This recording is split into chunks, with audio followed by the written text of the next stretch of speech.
தமிழர்களின் பெருநாளான தைத்திருநாளை கொண்டாட மலையக மக்கள் தயாராகி வருகின்றனர். அதற்கமைய ஹேட்டன் நகரில் அதிகளவான மக்கள் பண்டிகைக்கான பொருள் கொள்வனவில் ஈடுபட்டுள்ளனர். இதனால் ஹேட்டனில் சன நெரிசல் காணப்பட்டது. ஹேட்டன் டிப்போ விசேட போக்குவரத்து ஏற்பாடுகளை மேற்கொண்டுள்ளது. சீரற்ற காலநிலைக்கு மத்தியிலும் மட்டக்களப்பு மாவட்ட மக்கள் தைத்திருநாள் கொண்டாட்டத்திற்கு தயாராகி வருகின்றனர். களுவாஞ்சிக்குடி நகரில் மக்கள் பொருள் கொள்வனவிற்காக குவிந்திருப்பதை காண முடிகின்றது.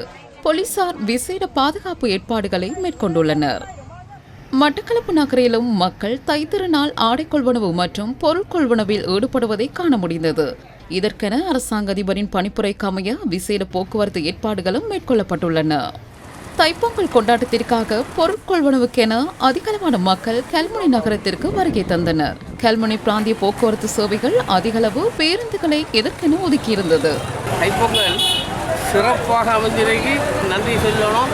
எல்லாம் மலிஞ்சிது, அள்ளுங்க, எல்லா பேரும் சந்தோஷமாக இருக்கிறார். புது வருடம் அனைத்து மக்களுக்கும் நல்ல சௌவாக்கியமான தைப்பொங்கலாக அமைய எனது வாழ்த்துக்கள்.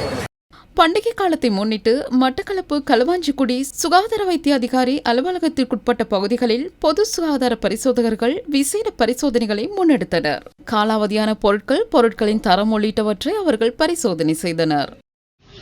அம்பாறை மாவட்டத்திலும் தைப்பொங்கலை கொண்டாடுவதற்கு மக்கள் தயாராகி வருகின்றனர். கடை தொகுதிகளில் பெரும் திரளான மக்கள் புத்தாடை கொள்வனவு மற்றும் அத்தியாவசிய பொருட்கொள்வனவில் ஈடுபட்டு வருகின்றனர். திருகோணமலை மாவட்டத்திலும் தைப்பொங்கலை கொண்டாட மக்கள் ஆர்வமாக தயாராகி வருகின்றனர். ஆலயங்களில் விசேட பூஜைகளுக்கான ஏற்பாடுகள் மேற்கொள்ளப்பட்டுள்ளன. ஆலங்காணி கிராமத்தில் கிராம மக்கள் தைப்பொங்கலுக்கான ஆயத்தங்களில் ஈடுபடுவதை காண முடிந்தது.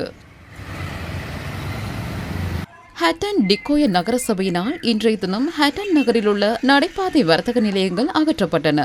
தைப்பொங்கல் திருநாளை முன்னிட்டு ஹேட்டன் நகருக்கு வரும் மக்களுக்கு இடையூறு ஏற்படுத்தும் வகையில் வர்த்தக நடவடிக்கைகளில் ஈடுபட்டிருந்த வர்த்தகர்களுக்கு நகரசபை அதிகாரிகள் அங்கிருந்து அகன்று செல்லுமாறு பணிப்புரை வழங்கியிருந்தனர். நகரசபையில் மேற்கொள்ளப்பட்ட தீர்மானத்திற்கு அமைய இந்நடவடிக்கை மேற்கொள்ளப்பட்டது.